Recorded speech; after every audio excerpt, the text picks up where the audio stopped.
This is not me blaming my parents. It's just understanding that we grow up with different environments and sometimes we don't get the emotional tools that we need as a kid. And it's never too late to kind of reparent ourselves. I'm your host, Sha Hurley. Each week, I invite a conscious leader in tech, sales, and beyond to share their inner journey, how they overcome obstacles, how they achieve success while staying true to themselves, and above all, what makes them human beings. I hope those authentic conversations serve as an inspiration for you as you continue your own inner journey of self-discovery, healing, and mastery. Wow, welcome to the show. Teach me how to say your name again. Jaakko? Yes. Hi, Sha. It's Jaakko is the Finnish way. Jaakko. Yeah. Thank you. I think it's always important to kind of get the name right. And you are from Finland. I know you and I chatted last time, and then we talked about how happy everyone in Finland is. And then now you're in the US. So I decided to invite you to the podcast, but not because you're from Finland. There's another reason why I invited you as a guest. Do you know why? I think we're going to talk about emotions, I think. And thank you for having me, by the way. I'm excited to be here. Yeah. We're going to talk about emotions. And then that's, I guess, to be more specific, tough, difficult emotions. Yes. People are comfortable talking about happiness, joy, but there's very few people who are comfortable talking about those dark, tough, difficult emotions. The reason why I invited you as a guest is because I have never been impressed by people who have high status or money, big cars, big houses, or even people just randomly share certain quotes from the books. I'm always impressed by people who have done their work, the inner work. And so when I talk to you, I got the sense that you've done a lot of inner work.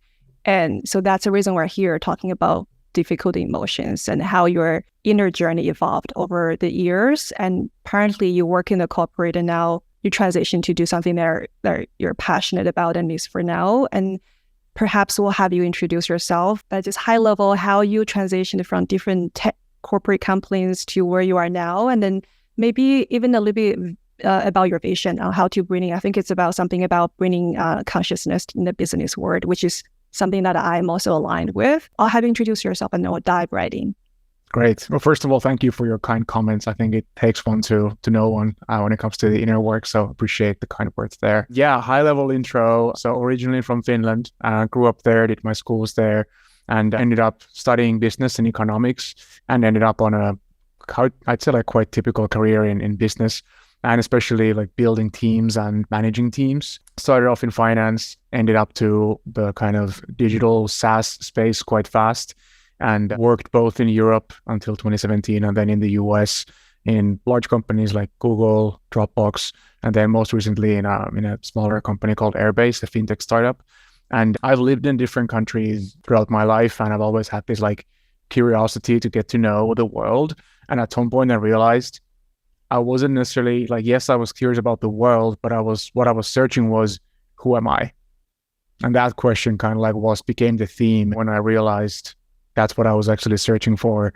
And then maybe like 10 or so years ago, started to kind of do a bit more deeper dive into like my inner self and using different modalities and tools for that, like meditation, different retreats, personality tests.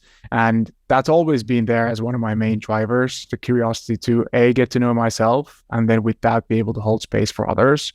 And yeah, a couple of months ago, decided to work on my passion project and set up my own company and help leaders become more self-aware, more conscious, and use that when they lead other people. I think leadership roles they have a high leverage in both directions. You can do a lot of good, you can do a lot of bad. So I want to help leaders kind of, be more self-aware and show up in the world as their true selves. So that's the 30,000 foot view on. Yeah, I can totally imagine us do a follow-up. If there's anything we want to do, another deep dive, a certain part of your journey. I think it's fascinating to dive deeper into ourselves, the inner journey, because what we present to the world is just really like this, clothes we wear, cars we drive. And then to me, it's really not as fascinating as the inner journey we've been on. So I'm super grateful that you're open and willing to share, because it does take certain vulnerability and courage to share in front of like strangers. And what you do is really bringing consciousness to the business world and then to leaders and help them to be self-aware. And this word started to become a buzzword around nowadays. A lot of people are talking about consciousness, but I do notice people have different definitions. So what's your definition on consciousness? Yeah, and that alone is worth a separate podcast almost. I mean, there's obviously the analytical brain says like, oh, what's the Latin base word and yada, yada. So we could go there, but I don't think that's what we're after today. For me, consciousness is our felt and sensed awareness of the reality, both the inner and the external reality. And I often use the metaphor of, and I think we talked about this last time, if you think about a jar, and in that jar, there's a rock. So the rock could be anything happening in our lives. And then the jar around it is our consciousness. And I think the key thing here is to understand that we can expand the consciousness. It's a fluid concept. The more we become self-aware, about our emotions and sensations and feelings, not just thoughts, by the way. Often when we talk about consciousness, people equate that with thoughts. And I was that guy as well for long. I thought that equals thoughts. But then I've come to learn that it's so much more. It's as well our physical body, the sensations we feel, the heart space, all of that to me is consciousness. So it's an expanding concept. And the rock that I mentioned in the jar, that can stay the same, whatever thing happens in our life. But as we work on ourselves, the container grows. So we can relate to that rock in a different way. So that's kind of a bit of how I relate to that word.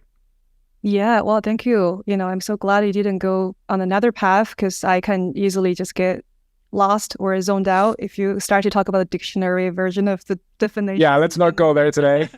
Thank you. Well, thank you for keeping me still here, like my presence. I'm aware of that. The one thing I'll say, if I don't mind me interrupting, I realized neither of us are native English speakers, and I came to think of the word consciousness through different languages. And it is really fascinating trailhead to go down on, to think about how do different languages, what is the word? Like in Finnish, the base word is information. So very much like headspace, whereas the word consciousness has a different clang to it in English. So that's just like a little pin for a future conversation maybe, but languages as well define consciousness in the way the word is defined itself. So I find that to be really fascinating.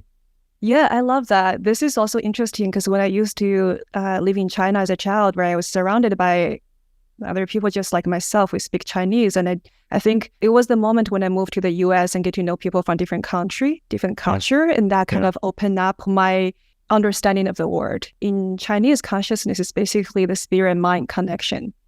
And that's what you're talking about, the sensations in our body and the feelings and all sort of like spirit. It's a combination of a lot of things. It's definitely not just a rational aspect. So yeah, I remember sometimes when I'm talking to friends, family members, and ask them, how are you feeling? And then they would tell you answers like, I think I'm feeling this and that. And then you would, if you dive a little bit deeper, you will realize it's really not, they're not sharing their feeling. They're just telling you some rationalization that they have in their head. So you just, I think just a minute ago, you shared that you were like that. Oh, yeah. So why don't we go there and sharing about how you transitioned, maybe a little bit about your inner journey, how you transitioned from stuck in your head and to really kind of like feel your sensations and all the emotions in your body. It's not an easy journey because it's really not comfortable when you first start to feel those stuff, right? Yeah. Well, first of all, it's a lifelong journey. I think for me, one of the triggers for this journey was the fact that I have lived in different countries and have kind of like formed different perspective on myself through people, through different cultures and languages, etc. So that was kind of like the first thing that started off this journey. It's almost like a spiral. You first look for the answers externally, and then at some point that journey kind of like turns inside. And for me, I think one of the initial kickers to consciously start to do the inner work was just this realization that I wasn't able to feel all the feelings. I knew intellectually there is more, but I didn't know how that looks like. I knew I can tap into anger and resentment and frustration pretty easily, but that felt like a very narrow scope, knowing there's a whole lot more. And I found myself living a lot in my head, and I don't want to like villainize my head. The heads are there to do beautiful things and we need them. But I find myself very much living through analytics. What is logically a rational decision? What makes sense? What's the right thing to do by external standards? How does the right career look like, etc. All these like external checkpoints, we tend to check as human beings. And then as well, I've had this history of panic attacks in my journey all the way back to 2010. That's like 13 years ago. Didn't know what that was. They came up. That was freaking scary. And I kind of like ignored them for a while and then realized, no, wait a minute, there's a teacher in here. This can show me something. And to me, that was one of the early signs that my emotional landscape had been quite repressed. Like there was a lot in there, but it wasn't allowed to surface until something, I don't know, until I was very stressed, and then like kind of like came up on the surface in the form of a panic attack. So those were some of the initial triggers and then, or reasons why I started this work. And then, you know, finding a good therapist and starting to like pay attention to this work has been an incredibly gratitude-filled journey to almost like discover a whole new way of being, like a whole new me that was there all along. Like the answers were not out there, the answers were in here. And not that there's like ultimate answer to anything, but it was, yeah, I feel like I'm rambling a bit, so I'll pause there. And No. I can feel your passion. Like this is so interesting because when you talk to someone who has been living their rational mind, right, you get different kind of energy because they would just rationalize. They're super analytical and poker face. I'm not saying it's not good or no good or not. Well, not trying to judge, but it's really like I'm noticing the differences in terms of like the way you share your kind of express yourself. There's certain sort of passion I can sense as you're talking, which I normally do not get from someone who's just super analytical. And that person I was talking about, the previous version of my husband, because when we first dated, and he blocked all the emotions because he grew up in an environment where he was not encouraged to really tap into those emotions. You know, like there's social norms saying, you know, man needs to just tough up, right? Like, you know, do not cry and, you know, just deal with whatever you need to deal with and show up for the world. And I think it could be toxic, right? Because we, as human beings, we carry emotions naturally. That's how we feel. That's how we connect with each other. And I remember first time when we dated and he kept looking at his watch. And to me, you know, and like, well, are you bored? You know, are you trying to get out of this? But then later on, he shared that he had to look at his heartbeat to track his emotions. Wow. Because for the longest time, he blocked his emotions. He doesn't feel anything. He was so disconnected. And now, the other day, he was like, yeah, Haisha, like I feel so in tune with my emotion. And I can feel the differences too. I can feel the connection I have with him has changed dramatically in such a positive way. So I'm curious for your journey, is any specific like tipping point or any story that you could share on the high level that, you know, hey, this happened. So I'm like, this is a moment when I needed to talk to the therapist or started to dive a little bit deeper in my inner world? Yeah, I think it started off with the whole curiosity, knowing intellectually. So again, this is where I was using my head for me, intellectually knowing there is a different way of being in this world. And obviously not being able to express emotions was seeping into the way I was living, my relationship with my wife, with my friends. I feel like I wasn't just like fully present. Like the human experience I had, and not that it's like fully gone, but at least I'm aware of it, was one where I felt like life is kind of like an uphill struggle where I'm pushing this rock uphill all the time. I kept wondering, like, is this the way it's for everybody? And is there maybe another way? Like, does it have to be so hard? And then reading into and studying Buddhism and understanding the difference between pain and the struggle we create around the pain, that started to resonate big time for me. Like, okay, well, there's something in here. But it was really that kind of relating to other people. That was the initial, the why I started to work on myself. Interesting. Yeah, I remember when you and I last chatted, you talk about you meditate, and then there's a lot of different modalities you tap into. I'm curious, like, how did your inner journey, I mean, in terms of your relationship to emotions, evolved over the years? Starting, you kind of shared a little bit about how you initially relied so much on your mental space, and then you start to feel a little bit more. And interestingly, even though we are talking about the time when you rely on your mental space, but you could still feel anger, you could still feel resentments, which are so strong. You know, I think that's a space a lot of people live in. If you look at people, how they drive the road, people who can kind of road rages, right? Like, this easily get triggered. And I wonder how that evolved over the years. Were you able to feel joy, happiness at that time when you live in your head? I'm curious. Yeah, I think there were definitely peaks, but I was definitely, that guy who was going for doing exciting things to feel something, like, jumping from a plane and doing triathlons and marathons and, all the usual like performance, like, A-type things that one would do. And now looking back, I'm realizing that was my way of trying to feel something through the layers of, my protectors and things that were keeping me from not feeling, and constantly doing something. Like, again, looking back, I've always been doing something, and that doing is in a way a numbing motion to like numb away the feelings quite often, at least once having become aware of that.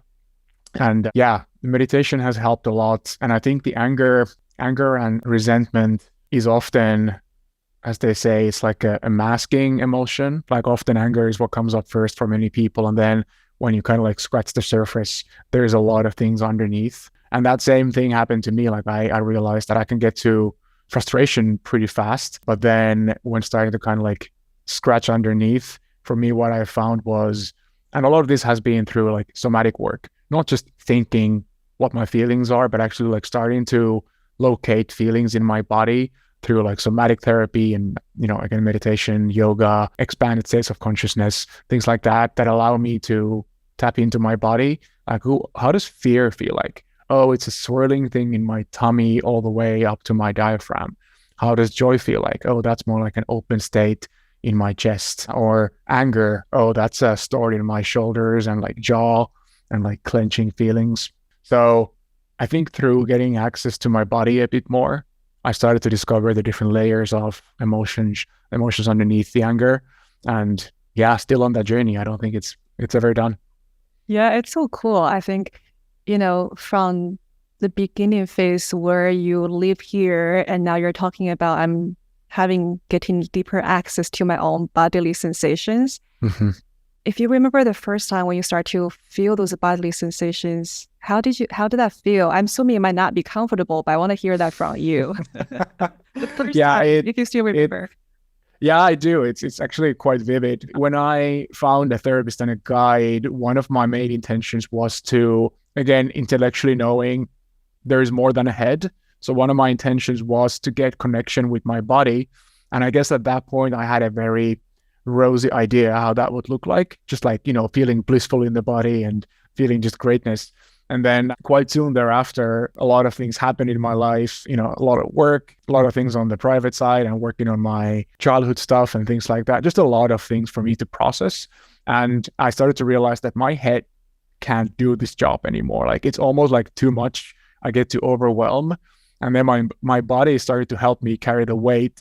And I had all sorts of physical symptoms, from like dizziness to kind of like numbness in my legs and arms and migraines and all these things that we would just kind of normally like shrug off, like, oh, your body is a bit tired. And it took me more than a year to connect the dots. Like, wait a minute, my intention was to connect with my body.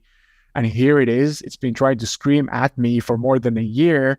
And I've just like pushed it away. So once starting to find that, I'd say like compassion towards myself and awareness that my body, through whatever it's trying to tell me, it's doing exactly that. It's trying to tell me something and not just like fight against me. It's not doing anything wrong. It's just doing its thing. So I think through that, I mean, you could classify that as like burnout symptoms, but I don't want to get too hung up on the word burnout. I think it has a certain label in our society. So that was just like my body starting to talk to me.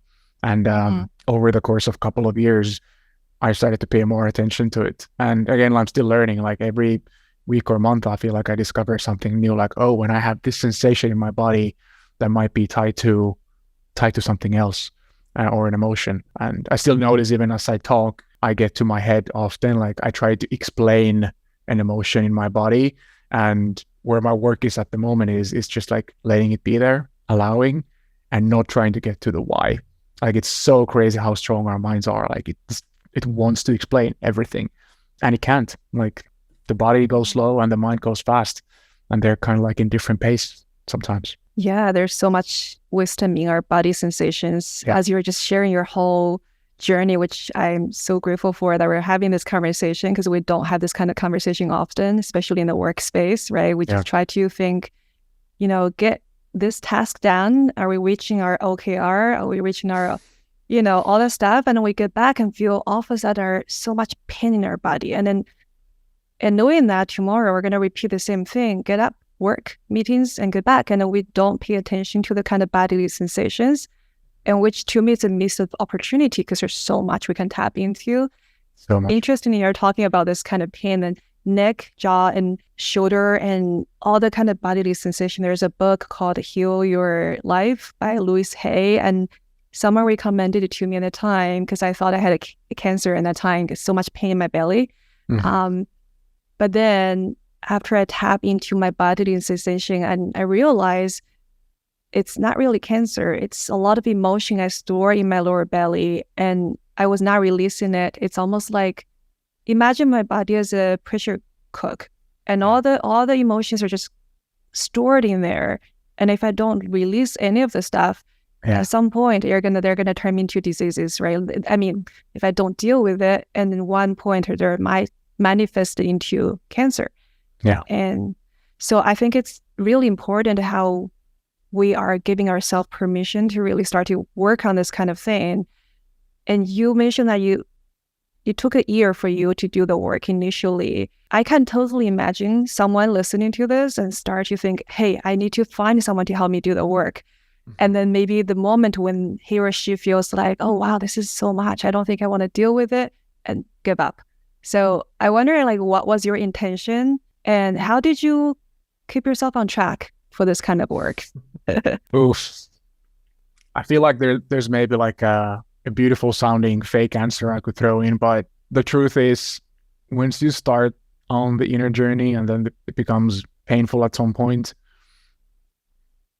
it's almost too painful to turn back. You just kind of know that you have to continue, and you choose to continue. At least for me, at that point, I was already quite aware of, again, maybe like trying to logically explain why my psyche was structured the way it was, or my whole being for that matter. But at that point, I used the rock and the jar metaphor in the beginning.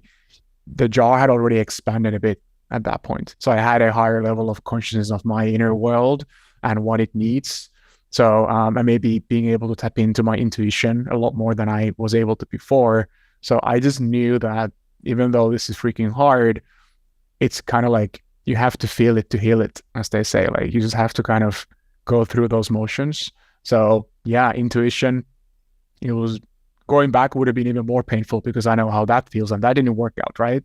So kind of like trusting in the unknown and trusting in the mystery and just marching on. Yeah, that was really it. There wasn't like one tool or anything like that helped me. Or actually, a couple of things do come to mind. You were mentioning your pain in your tummy. For me, I store a lot of my fear in my chest, kind of like a pressure on my chest that I've several times panicked that I'm having a heart attack, like has happened regularly, until I realized it is emotion stored in my body and they're not releasing properly. So I started to find ways to physically match how I felt inside. So for instance, if feeling kind of like fidgety, high frequency electrical feelings in my body, I would do a higher intensity aerobic workout to match how it feels inside. Or if I'm feeling kind of heavy and sluggish, I would lift something heavy, whether it's weights or whatever. And I noticed that through that work, there started to be a release. After I matched my inner sensation with something physical, a workout, after the workout, the emotion actually came up on the surface and released, and the sensations were gone. So doing this one after the other as a repeat motion, I feel like our bodies are starting to learn that it's safe inside, and those big emotions are no longer like overwhelming and taking over, because we have to remember that if our bodies haven't felt big emotions before, the survival mechanism kicks in and they're deemed as dangerous. Like, hell, this thing will kill you, until we teach our bodies that, no, it's okay. It's safe here. This reminds me of I think towards the end of our last conversation, you and I chatted about inner child work. Yeah.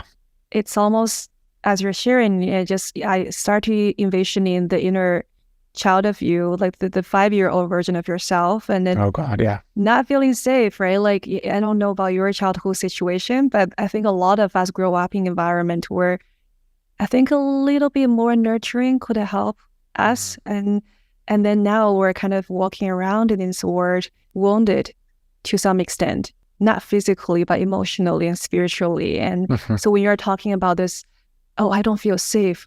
I feel this kind of pain sensation on my chest, and then I needed to run away from this. It's almost like a 5-year-old kid doesn't know how to deal with it. And so that version of you is trying to run away.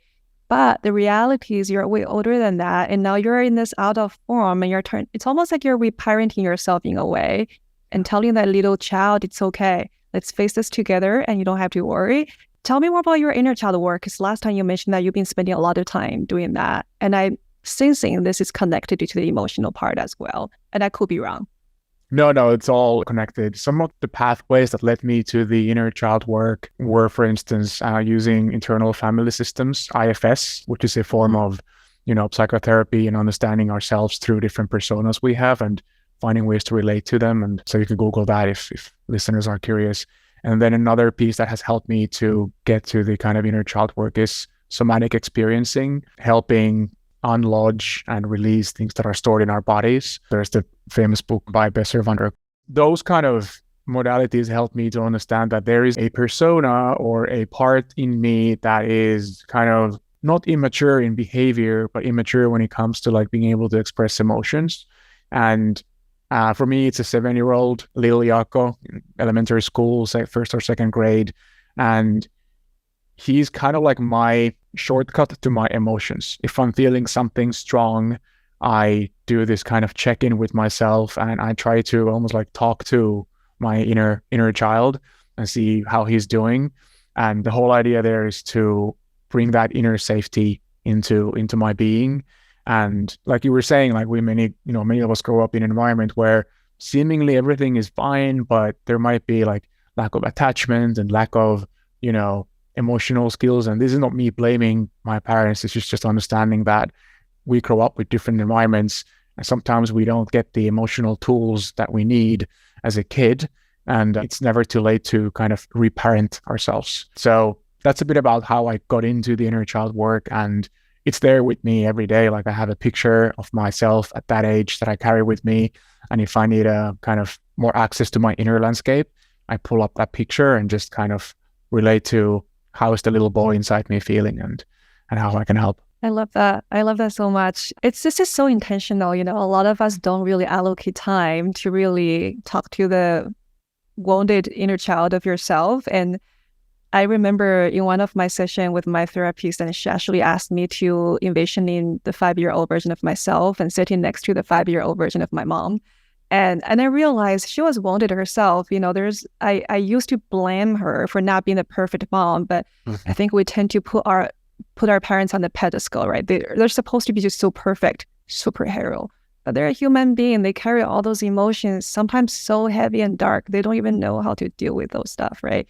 And that moment, I started to feel so much compassion for them and myself, right? Like that's why we're human beings. You mentioned that in the beginning part of your inner journey, you did a lot of things, jumping off the plane, a lot of things to get you feel excited. But that was your way to avoid your emotions.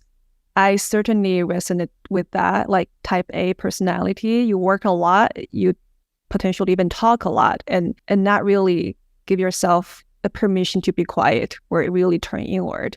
And then later on, I think we chatted about how, I think you shared how when you feel, I'm in this like no energy, apathetic kind of mode, and then you started to lift weight. So now I started to think, I'm kind of challenging my own thoughts right now. It's like, would you say that when someone is doing so much of the work, whether it's like jumping off the plane, bungee jumping, those exciting racing cars and all that stuff, would that be actually a way for them to get to their emotions? Or that's actually, I'm trying to kind of, because the previous version of myself would think that's escaping. That's, we can sometimes even call bypassing, right? Whether it's emotional bypassing, spiritual bypassing. But now as you're talking about how you deal with your emotions, is there a different perspective on that? I think for me, and maybe just to clarify, the doing all these like high intensity activities was definitely subconscious. Like I still enjoy fast things, but there's a whole lot more like consciousness around it. And we're talking about a span of 20, 25 years here. So I think it was definitely unconscious numbing of the emotions, but I wasn't doing it like consciously, right? It was just like Okay. the way I was living. And then the more I've delved into my inner landscape, the less I have needs for extreme activities. Because I used to think that the world is exciting and I need to collect experiences. Whereas now I'm kind of changing that a bit and understanding that my inner landscape is like super exciting. There's a lot going on there. And that can be even more extreme than anything else that I've experienced in the past. So it's kind of like keeping me entertained by looking inside instead of looking for that outside. So I guess to answer your question, I think if it's done consciously, it can be a pathway for some. Every journey is different. But for me, it wasn't. For me, it was unconscious and kind of like numbing activity. Oh, got it. So I think there's a very, very delicate differences whether you're doing it because you know this is something that you need in the moment, or just like, yeah, I just wanted to feel this kind of excitement that I couldn't feel, I don't have access to. So I'm just going to go do all those exciting stuff, traveling around the world. And then that's the kind of early 20-year-old version of myself. I travel around the world by myself, bungee jumping in Africa and Australia. I was doing all the surfing and all that stuff, right? Like if you look at my I deleted all the photos on social media, but that was like previous version of myself. I'm still trying to embrace that version that was part of me and not to push it away. Because sometimes I tend to like really blame myself. Like, yeah, look at that younger version of myself. So unconscious, right? But then that's still part of the journey. And the one thing I will say to that is I often find myself kind of making it bad by making my previous version bad. And I think one of the key fundamentals we haven't touched upon yet in my journey has been finding ways to be compassionate towards ourselves. Like that is, it's almost like if not working on compassion, you can't go much deeper. Like the more compassion grows, the more deeper I've been able to go. Like I remember, for instance, in one of my first therapy sessions, he asked, how do I self-soothe myself? And I went, huh? Do what? I don't really do that. What does that mean? And now I've found ways to, self-soothe myself and find compassion and, not be so extreme on myself and not tell myself the story that there is one right way to do this work and, it has to be serious. So kind of bringing awareness to the stories we tell ourselves, vastly important, like so important, along with compassion.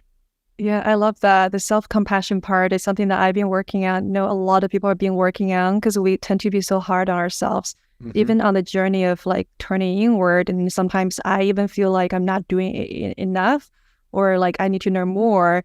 I need to get rid of the self-criticism tendency. I need to do this and that, and putting so much pressure on myself. And sometimes I feel like, wow, there's so much. And I remember, similar to your story, I remember my friend who is a therapist, and she is like, Sha, like, how do you love yourself? And in my mind, like I started to judge myself and then her. I'm like, what do you mean loving myself? That's so narcissistic, like I don't show up. I need to show up for the community and to love people. And then she's like, how can you love people when you don't love yourself? And then I started to think that's so true. Like if we hate ourselves, we judge ourselves, how can we offer this pure love and and our heart to the community? Because oftentimes when we get triggered and we judge other people, that's a reflection back on us. It's when we judge ourselves so much and we bring in that judgments outwardly. And then the moment when I realize, when I'm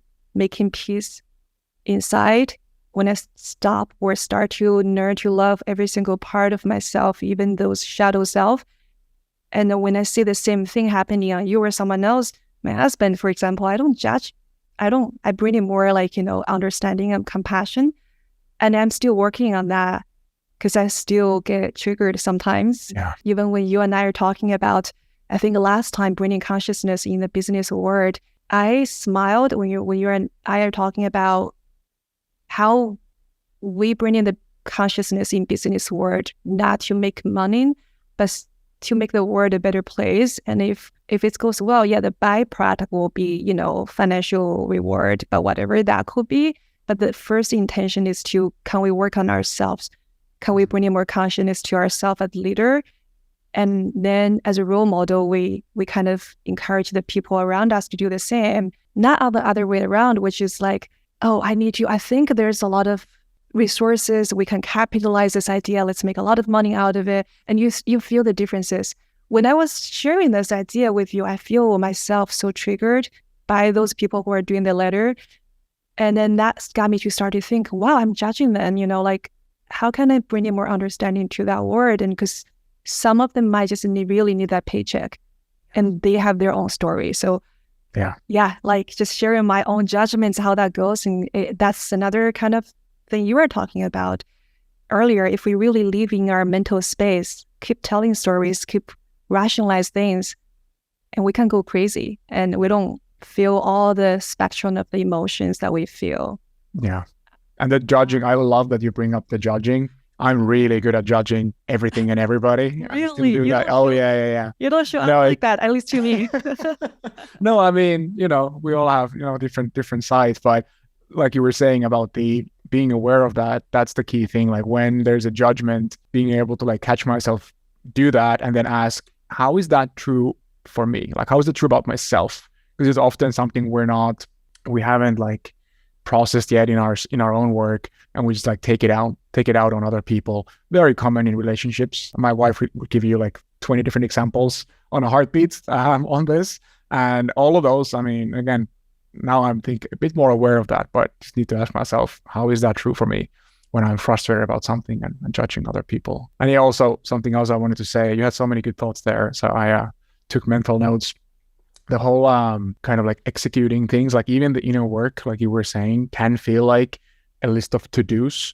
Like we're almost like applying our old mindset to the inner work and like executing through it. So, you know, yoga or breath work or meditation, they can be to-do list items and we don't even realize it. We think we're doing the work, but they can actually just be kind of like drifts away from the presence. So even there, I find myself having to work really hard to pay attention to like, why am I doing a certain thing? Like, why am I doing this breathing exercise right now? Am I trying to numb something out? And I'm just doing it with this like seemingly healthier way, right? Or am I truly working to bring more awareness, presence, and expand my container? It's a very slight difference. Yeah, you use the word expanding the containers. I think that kind of summarized some of the things we talk about, like the more we work on ourselves, meaning giving our permission and really dive deeper into our inner world and feeling the bodily sensations, the container gets bigger and then the capacity to feel different spectrum of emotions gets bigger. And we are talking about anger, which people normally feel because it's so strong. There's no way for you to push it away unless you meet those people. One of those that happens to be me 10 years ago, you know, like this kind of person show up in conversation. You're like, yeah, you're angry. And they're like, no, I'm not angry. You know, I was that kind of person. If you talk to my husband, and I show up like that in relationship a lot. And now in retrospect, I was so angry. I was not even taking responsibility for my own anger at that time. But that's a baby steps, right? That's the first step, is to really at least know that we're angry. And there's like, someone give me this like emotion wheel, and there's different kind of, I think 7-8 different layer of emotions you can dive deeper into anger. That's when I started to realize my vocabulary for emotions is so limited. It's happiness, anger, that's it. and there's a shame, there's so different. And then that's where I'm like, wow, this is fascinating. I'm learning so much about my emotion. And I love how you're mentioning this, doing this so intentionally, not to check off the box. Hey, you know, meditation in the morning, check. Yoga in the afternoon, check. I'm done today, right? It's not like that. It's really about being so conscious on this inner journey. Curious about your purpose of doing this. Why? Yeah. Before I give my answer, I want to share a perspective on often the answer might be, I want to feel happy. And I think in the Western world, there is a bias to happiness. And that's something I want us to be mindful about. Like I almost want to, in that sentence, I feel like I want to strike over the word happy and just leave it at, I want to feel, period. Like leave it at that. Because when we get hooked up on always wanting to feel just happy, it's almost like taking a pendulum and forcing it to stay on the other end. which means we're creating stagnation. We're not creating flow. Whereas if we just allow feelings, that way our systems are kind of like just, I don't know, more natural and flowing. So yeah, what is my purpose with the work? I think it's hard to put words into abstract inner landscapes, but there's something there about matching how I feel inside with the external environment, finding my intention in my life and kind of like manifesting that in the world, and just like feeling that there's this life energy, chi, flow, whatever we want to call it, feeling that I feel alive. That doesn't mean only happy. It means feeling all the feelings and being able to feel them to the fullest. Yeah, it's kind of like if you have, I always ask myself if I feel that I'm in a dead end, and what would a tree do? Tree as in like just, you know, a natural tree. And trees don't have egos, at least that we know of. And they're just kind of going with the flow. Like they go through seasons, and sometimes it's cold, sometimes it's warm.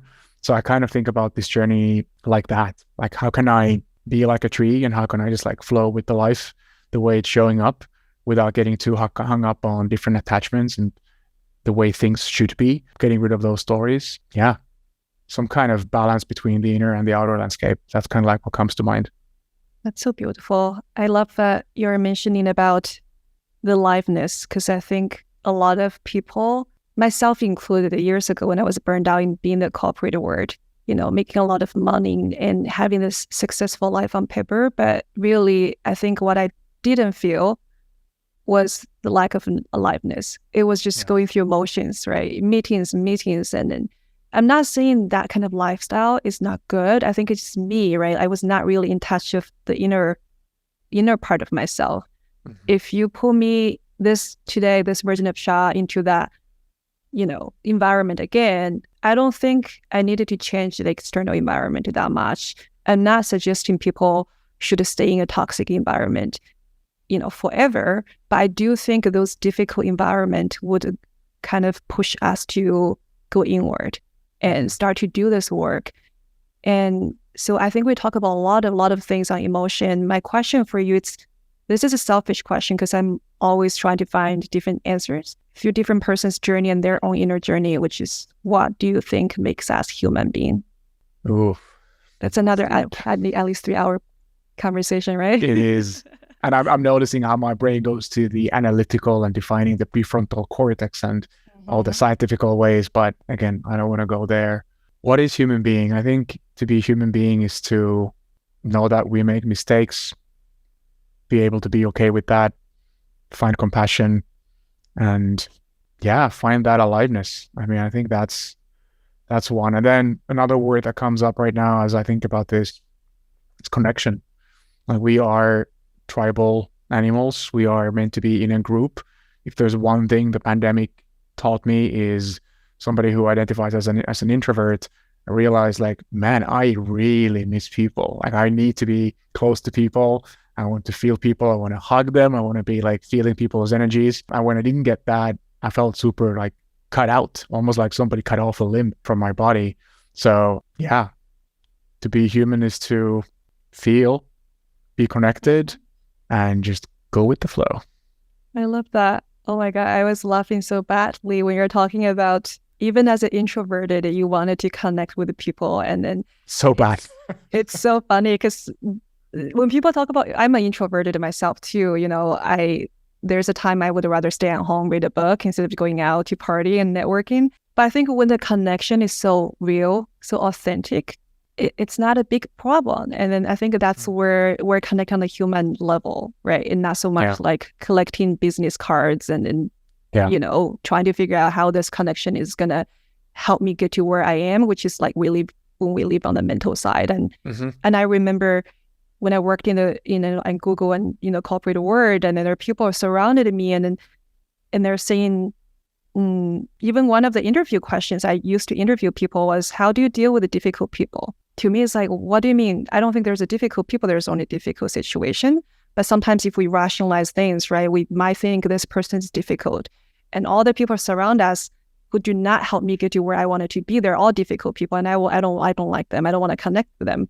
But to your point, if we bring in so much compassion, if we make mistakes, but if we start to learn how to embrace those mistakes, enjoy the flow, and just play, like I think that's our intention, the essence of ourself being on earth, to just enjoy the whole journey. And we wouldn't want it to judge people. We're like, hey, this person is bad and difficult, toxic. Rather, we embrace that part of themselves because we're all essentially the same, And I think this is so beautiful. And I'm so glad we dived a little bit deeper into this topic, because I think that brings the most important things. We all want a connection. We all want this real connection. But the first step is really to go inward, because otherwise, if everyone stays here on the mental level, we rationalize, we manipulate. There's no way for us to have that true connection. Yeah, spot on. And that's kind of what I meant with the matching the inner and outer landscapes, going inwards first. And then once you know a bit more about, who you are, what you want to be in this world, matching the external with that, to me, means finding the right kind of people you want to spend time with, connect with, the right type of work. And this is not to say I don't want people walking away thinking corporate is bad. By no means it's bad. And I, who knows, I might be at some point back in the corporate world, but it's more like finding the people around you that makes you more full and match your kind of like inner landscape. And then as well, learning to deal with situations that are challenging and flowing with that. So yeah, I think you're right. I fully agree. The first step is to look inside. Yeah. And I think I love how you're saying corporate is not bad. I totally agree. There's really no good and bad. The stories we tell ourselves to put a label on this thing is good or bad. And that's the time for us to really start to examine our inner world. Is this really good? Is it really bad? Or there's neutral? Corporate is just, to me, it's an entity, right? Filled with people. And if that entity is filled with people with consciousness, meaning they make decisions, they take actions and communicate with each other consciously, and that's entity full of love and flow and light. Who doesn't want to be in that entity? Yeah. If that entity is filled with people who don't do any of the inner work, and when you step into the office, you feel that kind of dense, heavy energy, right? I do think there's an opportunity, especially as AI and then all the technology comes into the current waves. It's pushing ourselves to really tap into ourselves and thinking what makes us human, what kind of world we wanted to create. And it's collective, right? It takes everyone to work on the thing. It's not like one person saved the world. It's really, I think it's individual work that we all need to work on. Yeah, 100%. And even with the inner work, I talked about how I'm good at judging every now and then. And I found myself, this was maybe like a couple of weeks ago, like judging people for like not doing their inner work. And then I realized, like, wait a minute, that too is a judgment that I'm throwing out to the world. And in a way, like, everybody is just on their own journey, and, they do what's meaningful for them and what they're ready and what feels right. And in a way, like, I'm trying not to project that my way is the right way. Like, that as well takes some consciousness to, like, realize my own judgment there. Yeah, the flexibility you're just showing, like, demonstrating. And I think that's a kind of almost like a milestone, a new milestone for you, because noticing that you're not projecting your own way of thinking and doing on others. Everyone has their own journey to walk on. It's like the highway, some cars drive a little bit faster. Some cars wanted to be on the fast lane at a certain point and then get off and exit, right? Like, we drive on our own journey. There's no way for us to compete or like record that car to drive a little bit faster than me or slower than me. Yeah. I think just think that way. And it's funny you're talking about that. I used to judge my husband not doing enough inner work. And then he would judge me back, right? Because whenever your judgments is turned on and you kind of like, it's contagious. It's so contagious. Like, comes tennis. Exactly. And he's like, God, I'm going to judge her back. So he will be like telling me, Sha, you do so much inner work.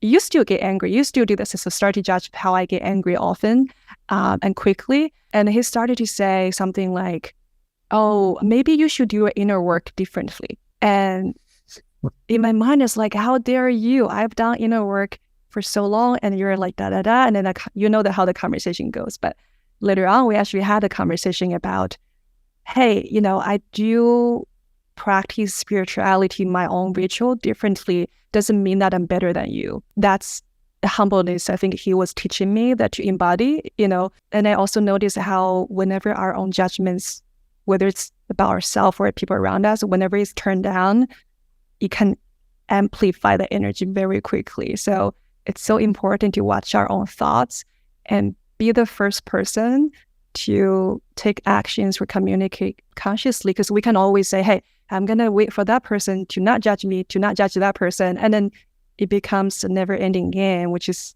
I don't know if you think it's a fun game, play with it and see if you want to end. But to me, it's never a fun game to just like take turns to judge each other. No, and we're still going to do it every now and then. But I think the key is, and what I love in your example is that you and your partner revisited the conversation and almost like kind of peeled it apart and saw like what the learning points in there are. Because maybe there's sometimes learning in those judgments both ways, and we just have to like look at it from a place of not being reactive and being curious. So I love that, you know, you shared both the judgment and as well the fact that you went back to it and looked at it. That's so cool. Yeah, I think that's the conscious relationship, because we have to rely on each other's reflection to help us to go on this inner journey. There's no way that we just sit in solitude and do the inner work, right? Like there's a time I wanted to just live in the mountain being a monk, but there's no way for me, right? See, I'm laughing because I think the first time you and I chat, I'm like, well, you're like the male version of myself. And I just check. Yeah. We share a lot of inner journey.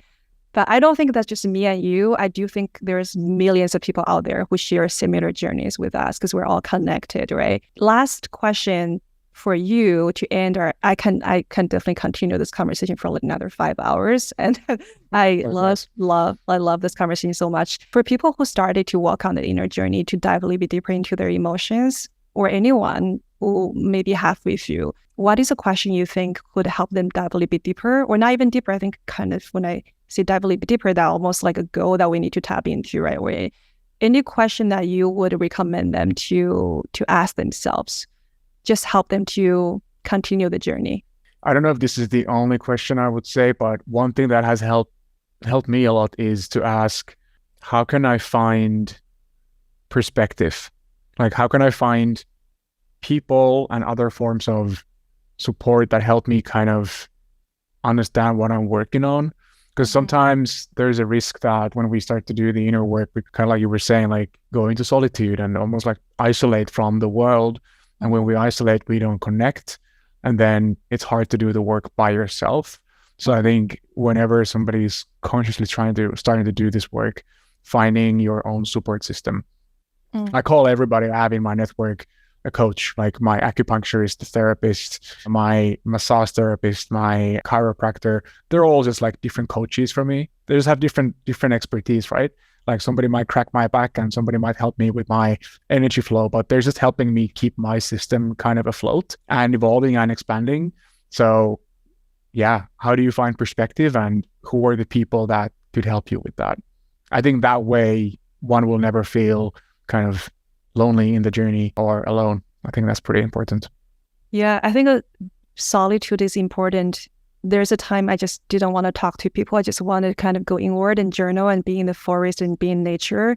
Yeah. And that does kind of help us to clear our mind, because sometimes our mind is so active, right? Being in this world. And there's a time that we need to descend in a way that we needed to really bring in the different perspectives, or even teaching other people. Because I think the time when we teach other people, it's a reinforcement of our own learning journey. And at the same time, we might be able, it's to me, it's like every single one of us is a teacher and student at the same time, every single moment. Right on. And so, yeah, like this is a whole journey of, ascending and descending, ascending and descending. And so I don't think there's a final peak that we're going to, but it's rather just embrace this flow of life and enjoy every single moment. Even this conversation, this is such a fun conversation, not like I have to tolerate, but I'm just joking. So that concludes our episode for now, but I do see us having another conversation for a different topic in the future. But any last word you want to share with the audience before we say goodbye to each other and everyone? Yeah, just be kind to yourselves. I think that's the key thing. There are so many ways in this world that we, punish ourselves for not being enough or not doing the right things or whatever the punishment is. So just like finding kindness, connecting with people, that will take us far. Yeah, I agree. Choose your circle consciously. Indeed. Right? and show up consciously in the circle you pick. Cool. Thank you so much. Thanks for listening. If you are a conscious leader in tech, sales, and beyond, check out my free Soul Scientist community at shaharda.com/community. Sign up if you resonate with the message. And if you enjoy the show, don't forget to subscribe and share the show with your colleagues and friends. I'll see you next week.